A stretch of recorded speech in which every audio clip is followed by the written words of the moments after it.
Hola, mis queridas amigas, soy Gaby Hispanic. Quizá muchas de ustedes me conocen como la actriz de las telenovelas.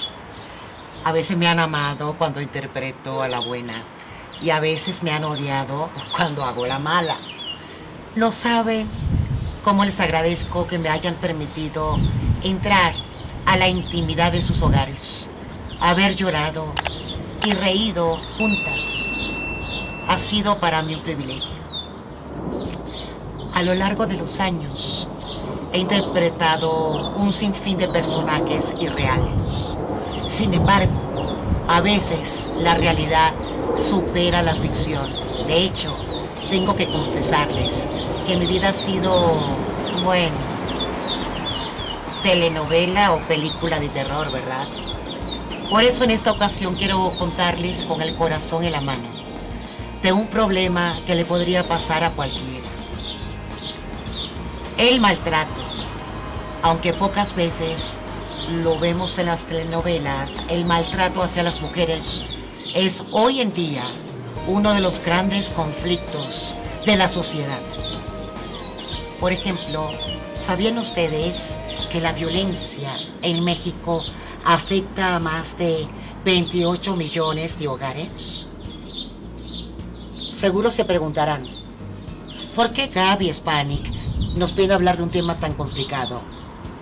Un tema que ni nosotras mismas nos hemos atrevido a pensar, ya sea porque no estamos acostumbradas o porque nos da vergüenza. No se crean, para mí tampoco es muy fácil, sobre todo porque yo lo viví también. Fui protagonista en la vida real de maltrato físico y psicológico. Cuando experimentas la violencia en carne propia, no existe un libreto a seguir.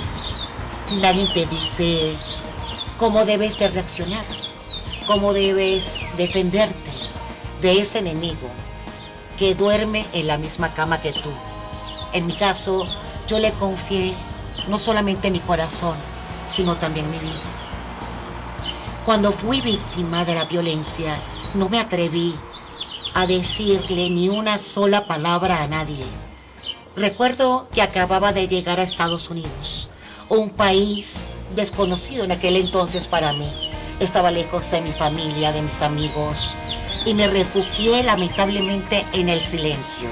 Aunque no lo crean, ser una figura pública no facilitó las cosas, ya que a veces a la prensa se le olvida que somos seres humanos y con tal de vender más revistas, inventan cualquier cosa.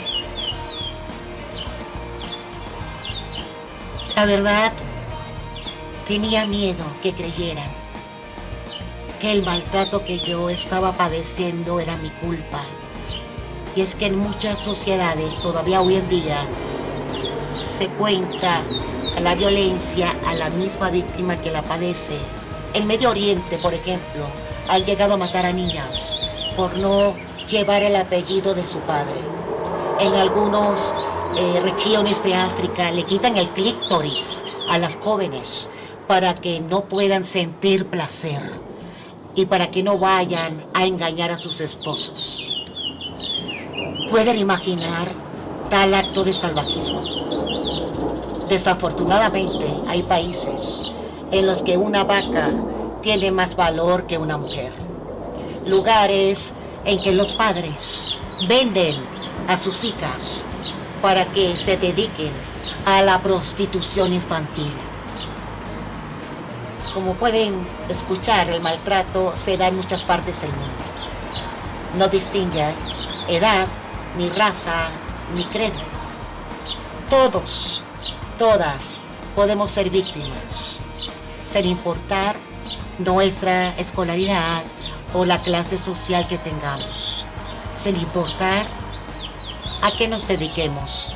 Podemos ser enfermeras o actrices de telenovelas como yo. Así como se interesan ustedes en los personajes que he interpretado y la misma forma en la que se me acercan y me aconsejan acerca de qué hombre le debo creer y al cual no en la telenovela, pongan el mismo entusiasmo en analizar su vida. Las mujeres sentimos, no somos una rana con pelos, que no oye, no opina y que aguantaría cualquier golpe. Más al rato quiero que hagamos el ejercicio de imaginar cómo sería una rana con pelos. ¿Podría ayudar a nuestra situación? Yo pienso que podría ser algo así como un estandarte de paz en medio de tanto conflicto, pero al rato volveremos a ese tema. Ahora quiero empezar un buen consejo. El silencio es su peor enemigo, porque al estar en una situación de violencia, al no decir nada, no borra ni los golpes, ni las humillaciones, sino todo lo contrario. Yo aprendí que las palabras son urgentes, porque al guardar silencio, estoy siendo cómplice del agresor, porque al cerrar la boca, estoy aceptando que me lastime. Queridas señoras, la violencia se convierte en un ciclo vicioso y antes de que nos demos cuenta, se nos va la vida siendo sumisas. No podemos ser sumisas ante el maltrato. No podemos permitir que abusen de nuestro cuerpo, de nuestra mente y de nuestra familia. No somos una rana con pelos, somos las protagonistas de nuestra propia vida. ¿No creen que es hora de recuperar nuestra dignidad? ¿De volver a tener todo eso que nos quitaron sin permiso? Como la posibilidad de decidir acerca de la forma en la que queremos vivir. Ya basta de que nos vean la cara de rana con pelos. Llegó el momento de ser mujer en todos los sentidos, de hacer todo aquello que queramos por nuestro bienestar, que nos sintamos orgullosas de nuestros actos personales y profesionales, que no dependamos de nadie para ser felices. Lo primero es reconocer el problema en el que estamos. Yo antes me sentía del tamaño de una rana, saltaba y no podía ver la salida, estaba ciega, cansada. Por eso es muy importante que reflexionemos acerca de la violencia. ¿Sabemos lo que es la violencia familiar? Las invito a que levanten la mano aquellas que nunca han sufrido un tipo de violencia.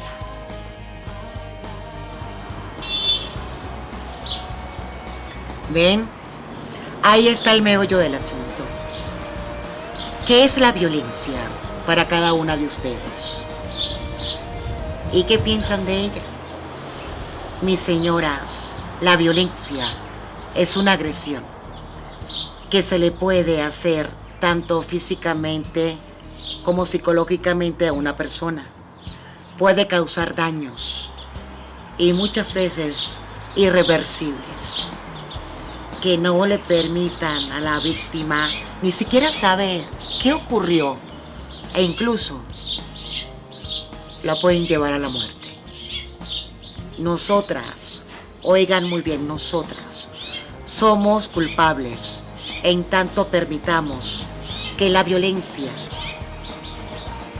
entre a nuestro hogar. Piensen que una casa debe sentirse como un templo lleno de paz, de luz, no como un campo de batalla. Por otro lado, si permitimos que se altere el sitio en el que vivimos, probablemente los problemas nos persigan hasta el trabajo y no se vale, porque no vamos a rendir igual lo suficiente y no prestaremos la atención a las cosas importantes. La violencia va pegada a nosotras como un tatuaje que no nos podemos quitar y de seguro nos acompaña hasta la oficina. ¿Y qué sigue? Que además de la dignidad perdamos nuestro trabajo. Es muy común que cuando existen conflictos familiares, la violencia sea ejercida por aquel que tiene el poder económico, es decir, aquel que provee los alimentos y los servicios. En países como México, la mayoría de los casos, el agresor es el hombre.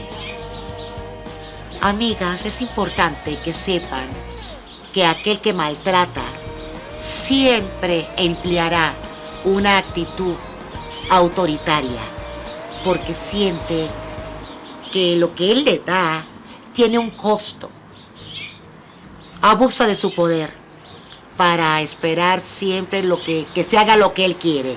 Dominar en primer lugar a su esposa, a su víctima, posteriormente a sus hijos y en general a todo el entorno que lo rodea. Este tipo de personas se alimentan del ego de los más débiles. Qué cobardes, ¿no? Sus actos de violencia se presentan cuando no ocurre lo que ellos desean. No conocen otra manera de expresar sus sentimientos más que con palabras hirientes, por medio de gritos e insultos.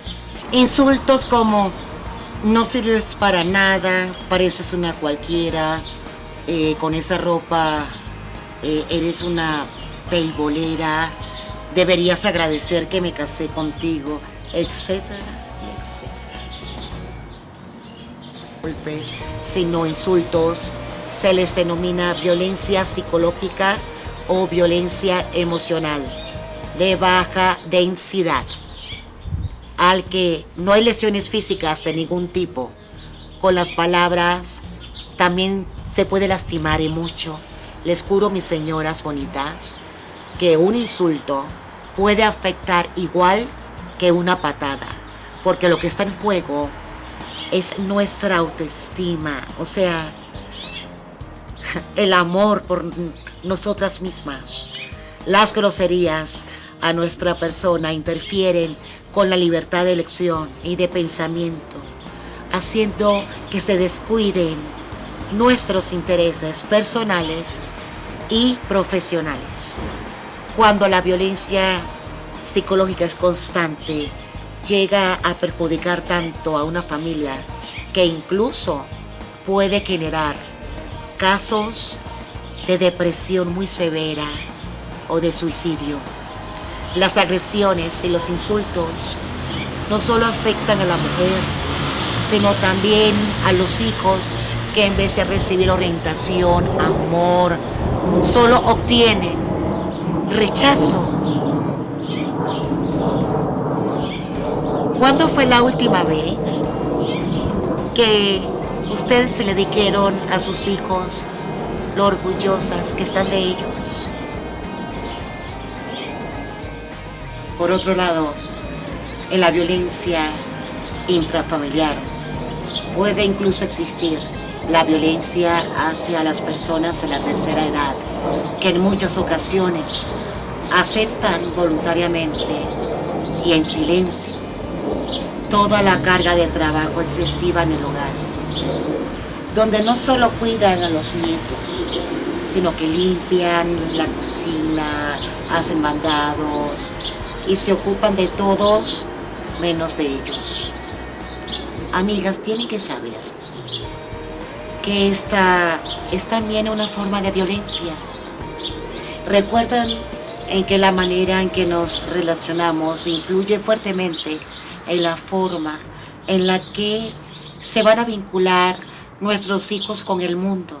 Ahora, imaginen el caso de los niños que viven en hogares disfuncionales. Es muy probable que un joven crece viendo golpes, gritos y maltrato. En el futuro se convierta en un agresor sin escrúpulos que no respeta nada ni a nadie. Por eso es de suma importancia darles un buen ejemplo a los menores, explicarles que la violencia no es una forma válida para que expresen sus sentimientos, sino todo lo contrario.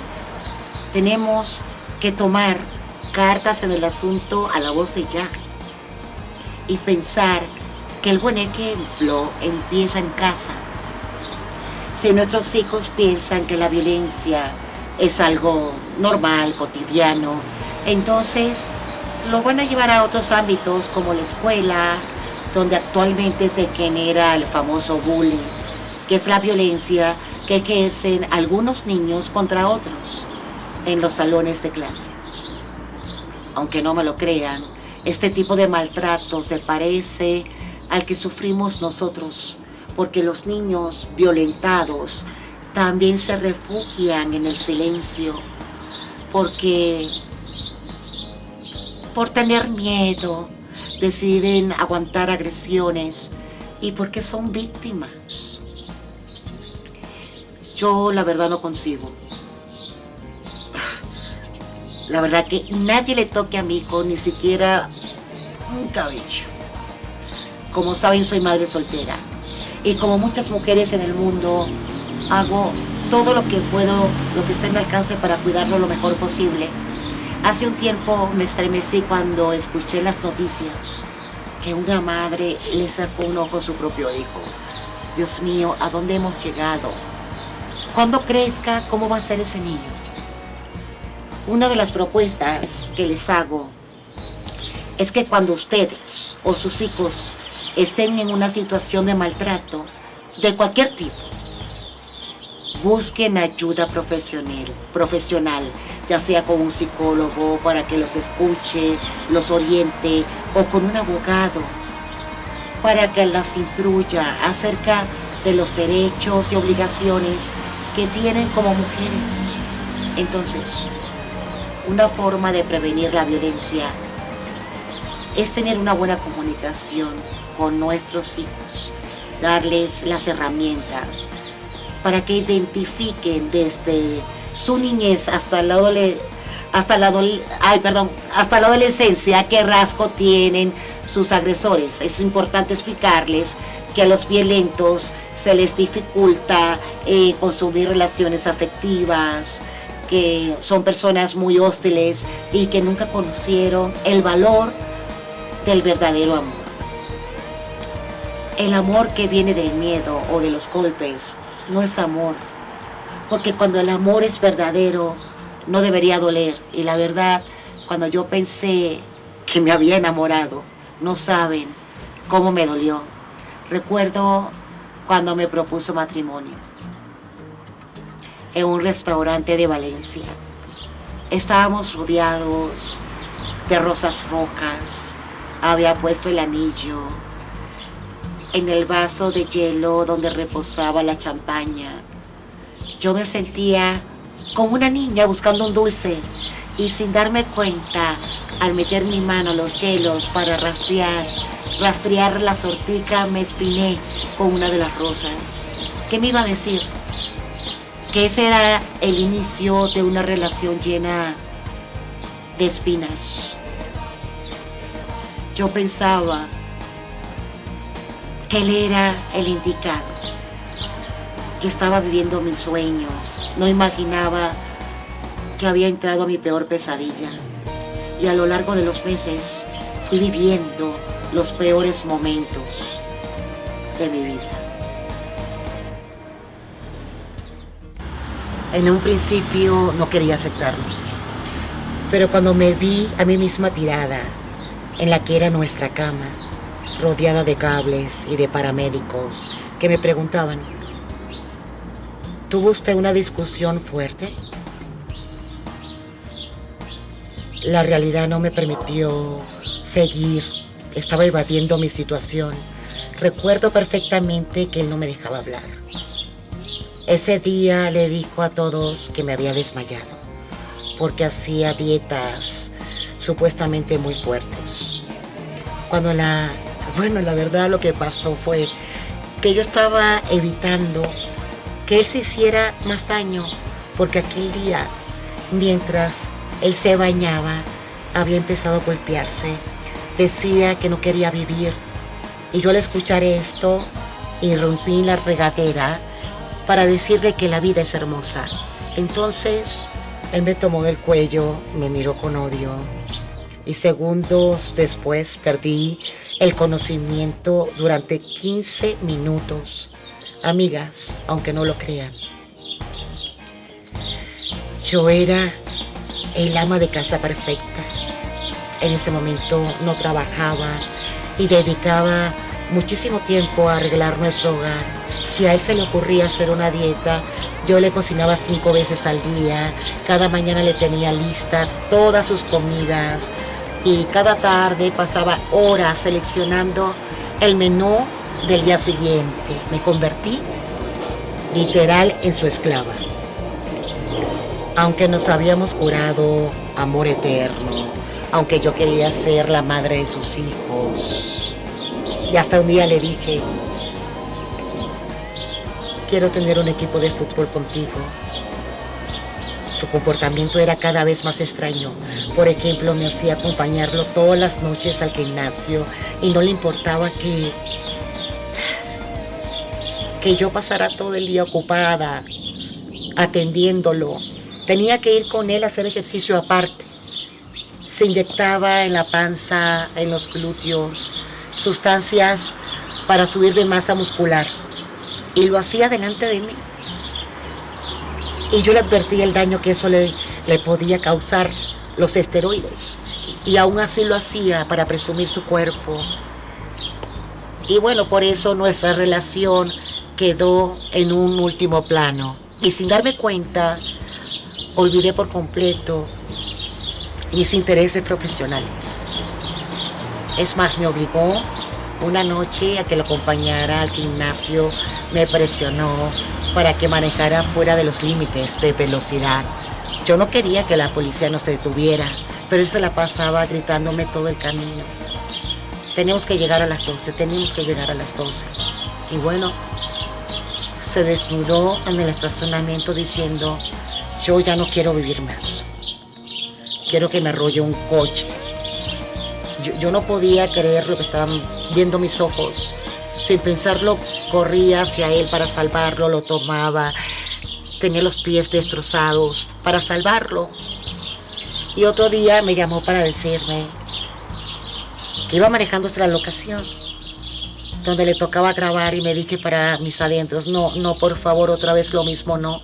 Y él gritaba, perdóname, sé que te he hecho mucho daño, no te preocupes, en este momento se acaba tu pesadilla. Y él frenaba y gritaba, yo no soy un buen hombre, yo no merezco vivir. Y de repente escuché el fuerte sonido de los frenos y la bocina, que no tenía fin, y yo gritaba, no, esto no está pasando, y colgué. Pensaba que eso no estaba pesando, que era mentira. Me acosté en la cama, me acosté y le pregunté a Dios, esto no está pasando, ¿verdad? Yo no paraba de llorar. Y minutos después se me ocurrió llamar a la producción y les comenté lo que había sucedido, y desesperada. Y adivinen cuál fue mi sorpresa cuando supe que él ya había grabado varias escenas. Y me dijeron que de dónde yo había sacado eso, que seguramente era producto de mi imaginación. Además de los tormentos que me hacía vivir, yo era juzgada como la loca que inventaba historias. Muchas veces él llegaba lastimado a su trabajo y llegaron a decir que era yo la que propinaba los golpes. Y esto siguió durante mucho tiempo, hasta que llegó su hijo de vacaciones de 5 años. Y un día fui a buscar a mi supuesto amor al hotel donde se encontraba la madre del niño. Y él me dijo que ya había ido, que gracias a Dios había ido con psicólogo, y a mí se llamaba Luis Maderal, aún recuerdo su nombre, porque él me salvó. Cuando estábamos en el coche, mi supuesto amor y yo hablábamos pausadamente como personas civilizadas, y yo estaba más tranquila, con la esperanza de que iba a cambiar, porque ya había hecho varias terapias y no saben lo que vivió esa criatura inocente junto conmigo. Llegamos de vuelta a la casa como una familia, felices, Y una noche el señor se subió al balcón y quería aventarse desde el primer piso, gritando que quería morir.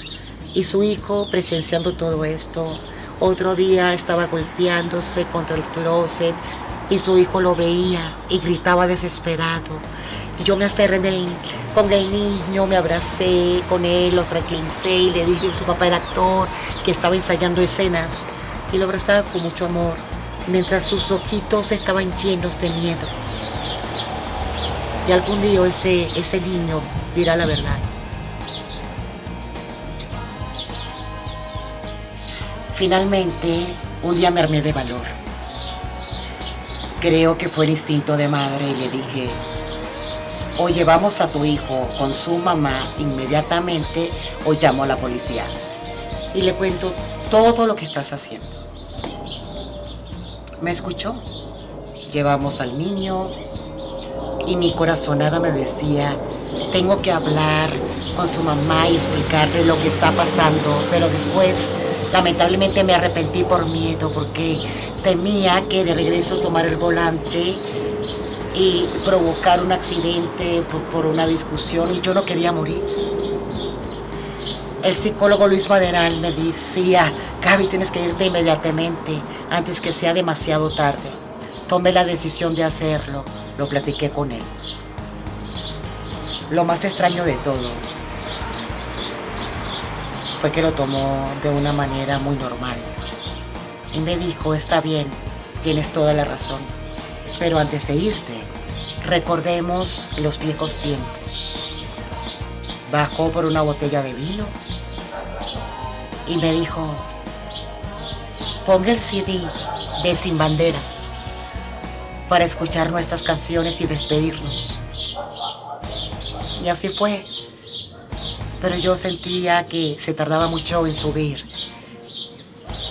Y fue enorme mi impresión cuando vi que en su brazo izquierdo estaba una jeringa y que se había destrozado la vena. Salía mucha sangre que caía en un vaso que sostenía con su brazo derecho. Y cuando lo vi me dije: te vas a morir. Desangrado. Pasaron muchas preguntas sin respuestas por mi mente. Y se me ocurrió decirle: ¿qué hago? ¿Llamo a una ambulancia para que te salve la vida? Él a esto me respondió: no, porque puedo ir preso. Y entonces yo le dije: vamos a rezar un Padre Nuestro y confiemos en Dios, en que mañana amanecerás vivo. Le hice un torniquete, lo curé como pude y rezábamos y rezábamos hasta que nos quedamos dormidos. Al día siguiente escuché la ducha y desperté con el alma hecha pedazos, y al mismo tiempo le agradecí a Dios que se encontraba con vida. Y bajé religiosamente a hacerle el desayuno. De repente escuché gritos. Se había dado cuenta que yo había estado revisando sus cosas porque no entendía nada, a ver si se estaba drogando aparte del esteroide. Cuando subí lo vi agarrar un puño de pastillas, intenté quitárselas, él empezó el forcejeo porque yo estaba evitando que se las tragara. Llegamos hasta las escaleras y me empujó. Basta con decirles que no podía caminar por un mes. De milagro no perdí la vida. Una hora más tarde me pidió perdón y yo le dije: bueno, vete a trabajar, no pasa nada, aquí te espero de vuelta para ir al psicólogo. Y yo le dije: espérame, aquí están tus viandas. Y se las entregué. Esa fue nuestra despedida. Luego empaqué mis cosas, tomé mi pasaporte y me fui a Venezuela. Un año después, escribí un poema que se llama Carta de despedida y adiós. Se lo voy a dejar aquí en el canal de YouTube. Para todas aquellas que hayan vivido una experiencia de maltrato, para que lo recuerden. Y recuerden que no somos una rana con pelos. Yo lo digo de una forma para que no nos vean la cara. Y bueno, mujer, no dejes que te golpeen ni que te maltraten. Ya basta. No tengas miedo, mujer. Sé que no es fácil. Dejen ya del pasado esa vida que malgastaron y la existencia que derrocharon. Permitan que su corazón se encamine siempre hacia el amor. Y hoy sonrían como yo lo hago. Con esta alegría que por algún tiempo perdí.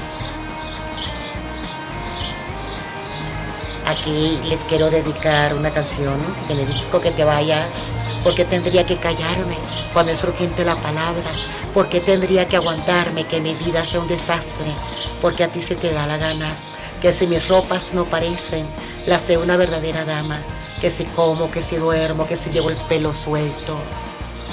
No eres más que un raro invento, mala copia del infierno. Solo quiero que te vayas si es que el pelo se lo has visto a una rana. Ni tú ni yo somos culpables que los agresores no hayan tenido amor. La única forma de resolver esto es que denuncies y busca ayuda profesional y busca gente de tu entorno querida para que te eche la mano. No tengas vergüenza, no tengas miedo. Recuerda que el silencio te hace cómplice del maltrato.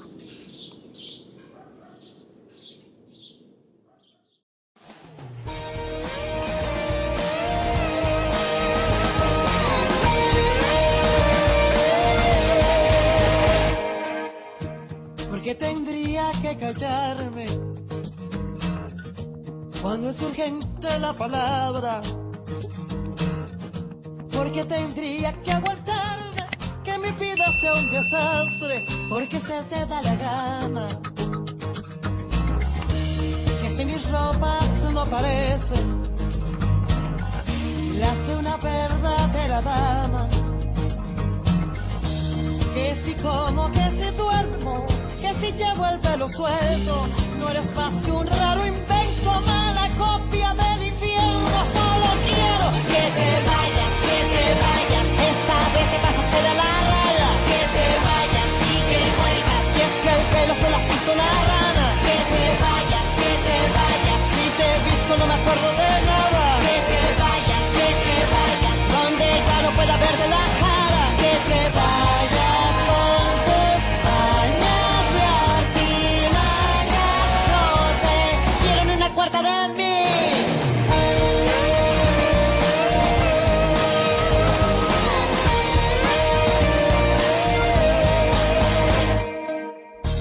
Porque yo debo complacerte cuando tú quieres y yo no quiera. Tú no eres más que un cruel demente, ave de la mala suerte, aburrido y embustero. Que si mis ropas no parecen las de una verdadera dama, que si como, que si duermo, que si llevo el pelo suelto, no eres más que un raro invento, mala copia del infierno. Solo quiero que te vayas, esta vez te pasaste de la raya. Que te vayas y que vuelvas, si es que el pelo se lo has visto una rana. Que te vayas, si te he visto no me acuerdo de nada. Que te vayas, donde ya no pueda ver de la cara. Que te vayas con tus años y artimañas.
que te vayas.